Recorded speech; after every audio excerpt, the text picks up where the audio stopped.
এনসিপির সাথে ইসির বৈঠকের পর এখন ব্রিফ করছেন নাসিরউদ্দিন পাটোয়ারি। আমরা সরাসরি চলে যাচ্ছি তার ব্রিফিংয়ে। প্রাণ সসের মাখামাখি টেস্ট নুডলসকে করে তোলে আরো ইয়ামি আরো জোস। প্রাণ সসের সঠিক প্রক্রিয়ার নিয়ে এসে দেশবাসীর সামনে দৃশ্যমান একটি বিচারের আওতায় নিয়ে আসতে হবে, যাতে ভবিষ্যৎ বাংলাদেশে কোনো প্রতিষ্ঠান সাংবিধানিক হোক অসাংবিধানিক হোক, কোনো ব্যক্তি কোনো দলের পক্ষে না গিয়ে বাংলাদেশের হাজারো মানুষের রক্তের উপর প্রতিশ্রুতিবদ্ধ হয়ে নতুন একটি ব্যবস্থায় যাত্রা করার জন্য আর এই দুঃসাহস গত 15 বছরের মতন না দেখাতে পারে। সেই বিষয়ে আমরা কথা বলেছি। ওনারা আমাদের কাছে প্রতিশ্রুতিবদ্ধ হয়েছেন যে যারা এখানে কর্মকর্তা কর্মচারীবৃন্দ রয়েছেন তাদের থেকে ওনারা শপথ নিয়েছেন, কিন্তু আমরা বলেছি শুধু শপথের মধ্যেই সমাপ্ত না করে গত 15 বছরে যারা এই কাজগুলো করেছে তাদেরকে যথাযথ আইনগত প্রক্রিয়ার মধ্যে নিয়ে আসতে হবে। আমরা দ্বিতীয় যে দাবিটা উত্থাপন করেছিলাম, মনোনয়নপত্র জমা দেওয়ার জন্য যারা প্রার্থী রয়েছেন সশরীরে উপস্থিত হতে হবে। সে বিষয়ে কমিশন এই বিষয়টি বিবেচনাধীন রাখবে বলে তারা আমাদেরকে জানিয়েছেন। কারণ আমরা দেখেছিলাম যে অনেক বড় বড় ঋণখেলাপি থেকে শুরু করে গুন্ডা মাস্তান জনগণের ভোটের মাধ্যমে দিয়ে সংসদের মধ্যে একটি দুর্বৃত্ত ব্যবস্থা চালু করেছে। ফলত আমরা আর এই ব্যবস্থা দেখতে চাই না। আমরা দেখতে চাই গ্রামের মসজিদের ইমাম, স্কুল শিক্ষক যারা কোনো ধরনের টাকার বাণিজ্যের সাথে ছিল না, যারা এই পচাগলা সমাজের সাথে রিলেটেড ছিল না, সমাজের সুন্দর মানুষগুলো যাতে পার্লামেন্টে গিয়ে জনপ্রতিনিধি হয়ে ভবিষ্যৎ বাংলাদেশ গঠন করতে পারে, সে ব্যবস্থা প্রণয়নে আমরা কোনো গুন্ডা মাস্তানকে পরিহার করে সশরীরে জমা দিয়ে নতুনভাবে একটি বাংলাদেশে অধ্যায় রচনা করার জন্য তাদের কাছে দাবি জানিয়েছি। আমাদের বর্তমান যে নির্বাচন ব্যবস্থা, সেখানে প্রিজাইডিং যারা অফিসার রয়েছে বিভিন্ন জায়গায় তাদেরকে একটি সার্বভৌম ক্ষমতার বড় একটা অধিকার দেওয়া হয়েছে।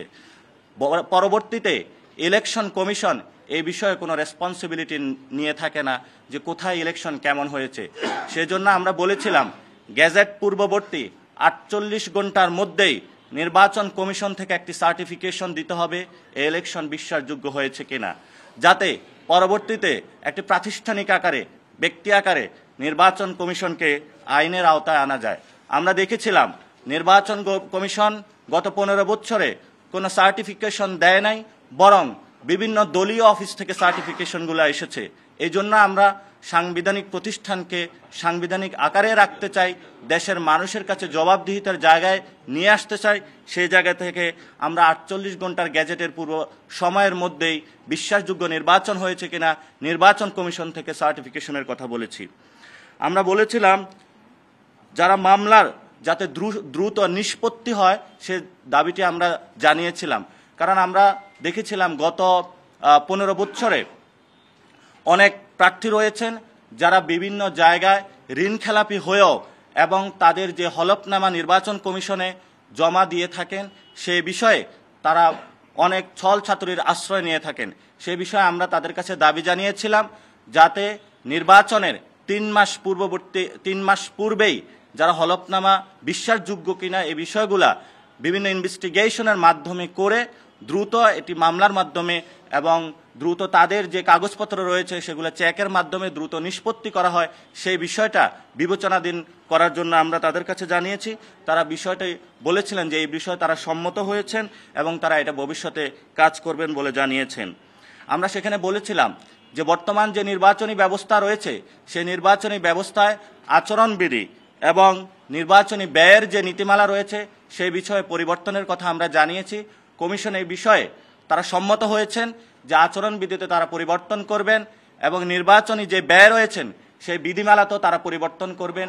এই বিধিমালার ক্ষেত্রে তারা দ্রুত উদ্যোগ নেবেন এবং আমরা তাদেরকে এটা আশ্বস্ত করেছি যে নতুন বাংলাদেশে পুরাতন যে সিস্টেমের যে আচরণবিধি রয়েছে, মানুষের উপর মার ধর এবং মানুষকে বিভিন্ন বাধাগ্রস্ত সৃষ্টির মাধ্যমে ভোট লুপাট এবং নির্বাচনের পূর্বেই বিভিন্ন টাকা অস্ত্রের জনজানানি পাওয়ার মাসলের শক্তি যে প্রদর্শন বাংলাদেশে চলে আসছে।